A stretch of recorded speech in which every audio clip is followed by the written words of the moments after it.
Hello guys, this is MuscledRider and welcome back to our YouTube channel. So hope you all are safe and healthy, and as 2021 has turned to be an twin brother of 2020, we can't venture out of course on our motorcycles and in our car. So we are attempting an home vlog, the first home vlog of 2021.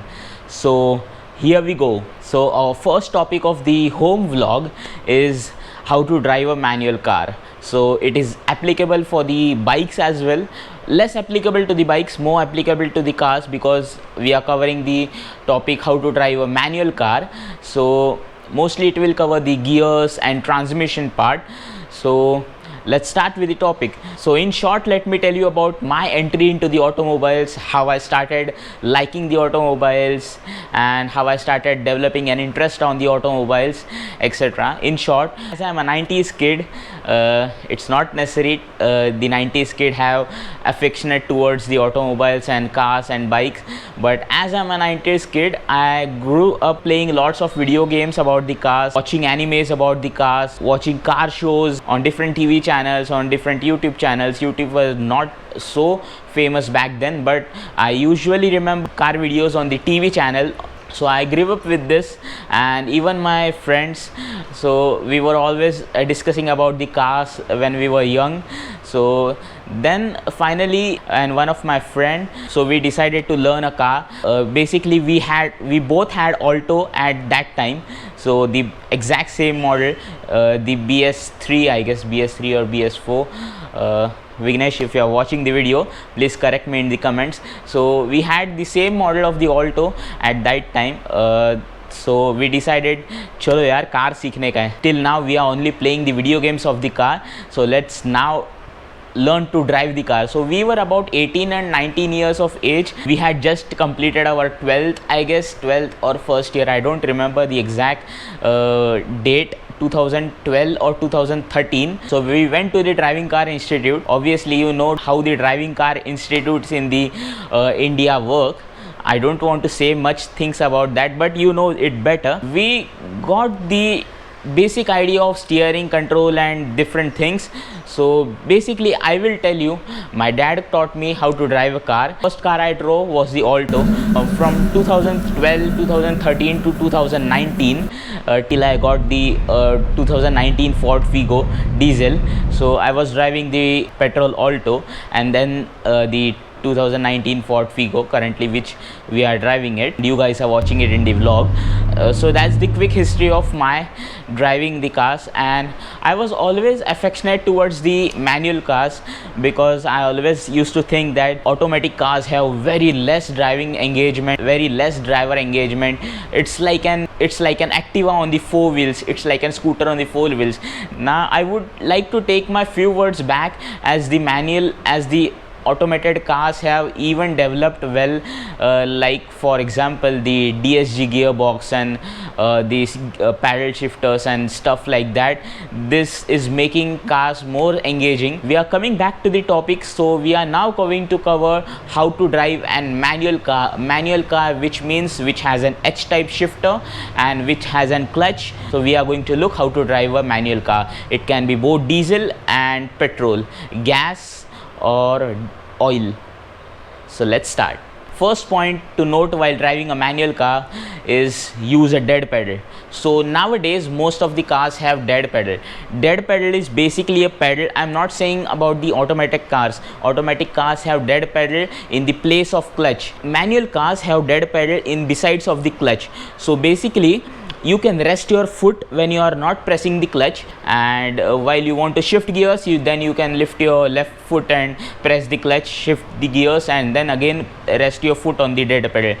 So use the dead pedal efficiently.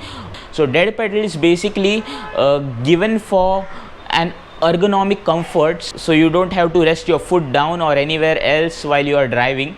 So basically my Ford Figo doesn't have a dead pedal to rest my foot on the floor mat whenever I'm not shifting any gears. Basic point of this is don't press clutch and drive. You don't have to rest your foot on the clutch while you are driving the car. So basically what happens if you are pressing the clutch and driving the car? Basically if you are pressing the clutch, you are engaging the clutch, and when you are engaging the clutch, your car is in neutral. your gears are not engaged. So keeping the foot on the clutch won't make your car into neutral, but you are not efficiently using the power of the car. Hope you are getting my point. For example, if you are pressing an accelerator, if you are going ahead and slightly try to engage the clutch, look what happens. The revs will go up.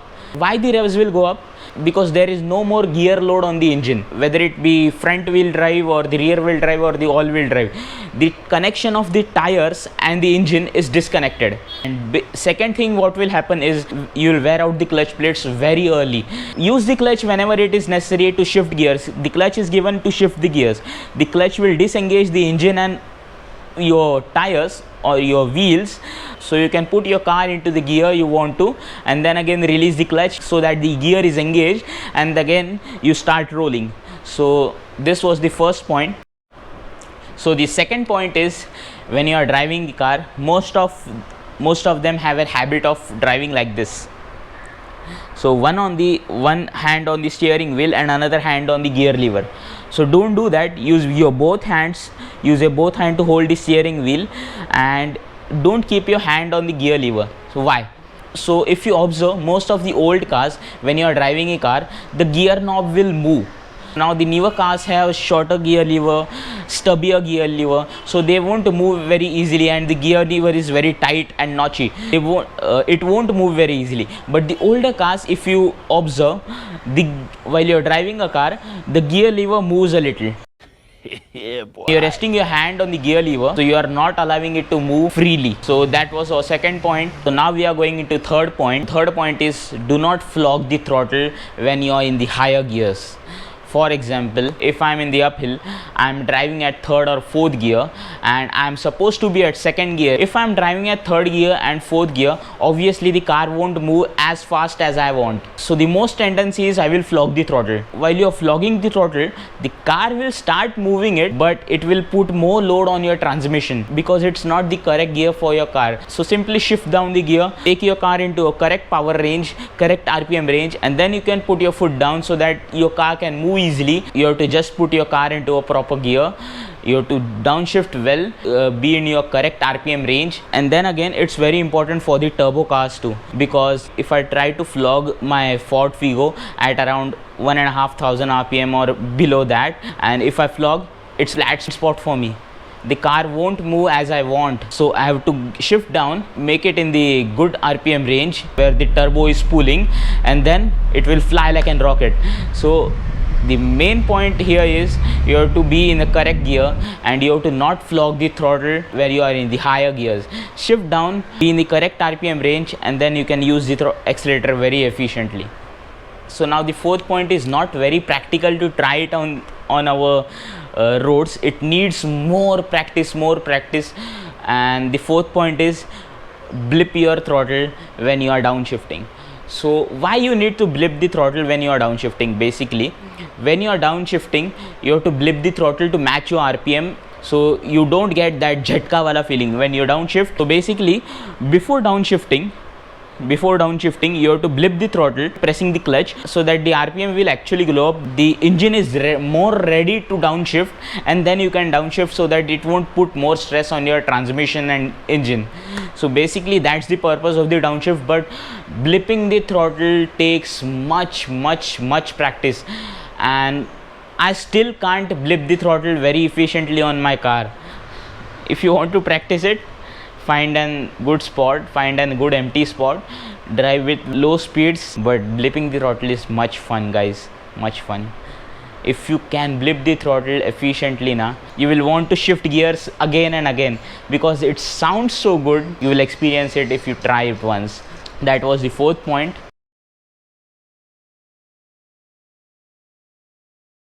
So the fifth point is about the service intervals. Check your clutch plates at every service intervals. If you are going at an authorized service center, they will definitely check it. But even you have to be cautious about your clutch, because if you have a worn clutch and if you are still driving it like that, as we covered it in the first point, won't be using your full power of the car. So that was the fifth point. So coming to the last point, find a sweet spot to change your gears, especially in the turbocharger cars. So this point is very similar to the third point. so do not flog a throttle in the flat spot. So basically it's more for a turbocharging cars, or I will give you an example. So if you are driving the Ford Figo diesel at around 1000 rpm and if you try to flog the throttle, the car won't move ahead because it's not in the right gear and the turbo has not started spooling. So always find your car's sweet spot of changing the gears. Some car develop the peak power at around 3000 rpm. Mostly diesel cars rev very little, they rev about at 5 to 6000 rpm generally, and the petrol cars, the most petrol cars can rev at about 6000 rpm, Indian cars. And for example, my Ford Figo diesel has a sweet spot of changing the gears at around 3000 to 4000 rpm. So above 4000 rpm it doesn't have much juice left. Decide when you are riding it seriously, so you can early shift your gears so that it will give you more fuel efficiency. And if you're in the hurry, find a speed spot for your engine and you're good to go. So these were few tips started developing watching the more experienced car people drive, so I wanted to share it with you. So even some points are from my experience of driving the car for around 9 years. So hope you enjoyed watching the video. If you want to watch more car videos, if you want to watch more travel videos, do check out our channel. We'll meet you guys in the next vlog. Till then, ride safe and drive safe. Bye bye.